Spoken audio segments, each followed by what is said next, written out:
All right, this is the next phase of showing value. This one is, again, a gradient value. Gradient is a gradual change from dark to light. This time I'm going to be using hatching, which is lines, hatching, and cross-hatching. So when I do hatching, and when I do it in a value scale, I tend to go outside of the lines. But this is mainly something that you might find helpful to have like an extra piece of paper handy. So while you're making your lines, you're able to just real quickly use that. Now as I get to the light area, I'm going to press lighter and my lines are getting farther and farther away. Does that make sense? Okay. All right, and down here in the area where it's supposed to be dark, I'm pressing harder and my lines are real close together. So what we're gonna be doing with this is you guys are gonna get the option with your portraiture drawing, what ways you want to make your portrait look realistic. Most people in my classes tend to choose gradient value with a pencil where you're blending. You can do either, and some people like to do hatching and regular gradient blending. You can decide whatever works for you is what I want you to do. Okay, so in this stage, what I'm doing is I'm just trying to show a nice gradual change from dark to light. And as you can see, I'm just going back and forth. Since I'm working in a rectangle, my hatches tend to all follow the same direction. You'll see when I demonstrate on the portrait kind of what process is best for you. So what you're going to be doing is just kind of working on your own value scales in just a bit here and try to show a nice gradual change. And as I'm in that first part for dark, I am standing up my pencil and pressing down. When you're using hatching or cross hatching, let me write that here, hatching or cross hatch, you are using lines. Okay, that's a hatch. Okay, all right, so I have a nice gradual change from dark to light, and I'm going to go and clean this up. All right, it's important to clean up your artwork because that's what we're learning here, is how to kind of make things look realistic and nice, and that also means cleaning up your work. All right, so for this next one here, I'm actually going to do a different technique, and this is called Stipple. Stipple is one of the most beautiful techniques out there in drawing. That's my opinion. So what I'm going to demonstrate here, stipple is many different dots that show a range of value. Your dots can be really close together or really far apart. So while I work on this, I am using just a regular Papermate pen.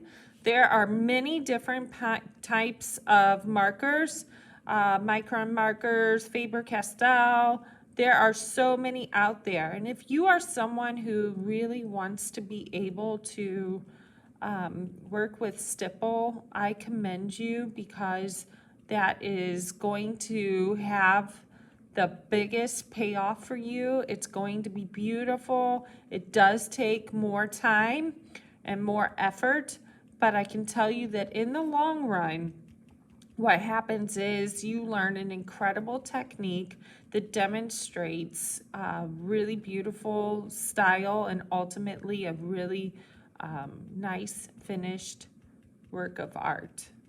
Now it does, you'll notice that from noticing the time it took to do gradient, hatching, cross hatching, and then stipple, you can see the amount of time that it takes to complete this is a lot, is a substantial amount of time. But in the end, these are the drawings that tend to use this type of technique win competitions. Why? If you take the time to do this, it shows. If you take the time to do this and really understand the technique, the payoff is huge. It's just beautiful. So I'll be showing you guys some techniques on how to do that. So first things first, I want you to be able to see the end result. So this is going to take me a substantial amount of time. I'm just going to work a little bit smaller down at the bottom, and then I'll complete this and get back on, okay? So what you guys do with the stipple technique is this area here where all of the stipple is real close together is actually going to end up being even closer to where you see very, very little white paper showing through. And then what happens is your stipple kind of get a little bit farther apart. And some people, depending on the kind of pen that you use, also press lighter.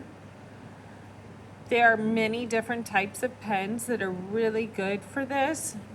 Considering that you're beginning art class, it is probably going to be common that you might find a pen similar to mine. And what I'm going to show you is to get your stipple a little bit farther apart, and I was pressing lighter.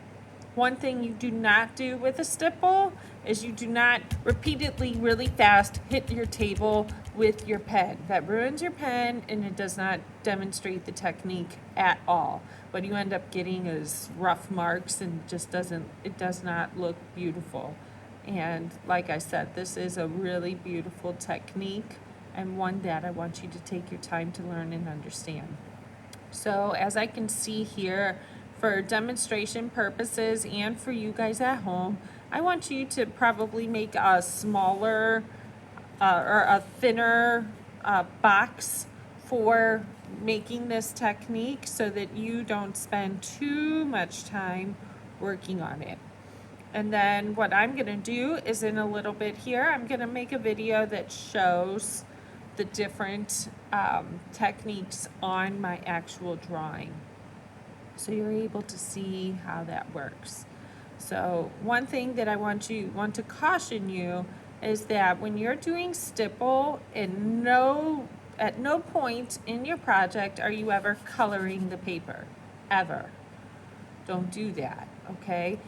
It's always made up of little dots. So I had a student who did a beautiful, beautiful Bob Marley drawing using the stipple technique, and she got to a really large area where it was really dark, and she shaded it, colored it with a Sharpie marker, and you could tell, and it ruined her hard work because she had done an incredible job with the rest, and then she got to this large area where she was utilizing a lot of that stippled really close together, and she got kind of, she just thought, oh, well, I'll just color it, but you can see it, and it ruined the technique completely. It really did.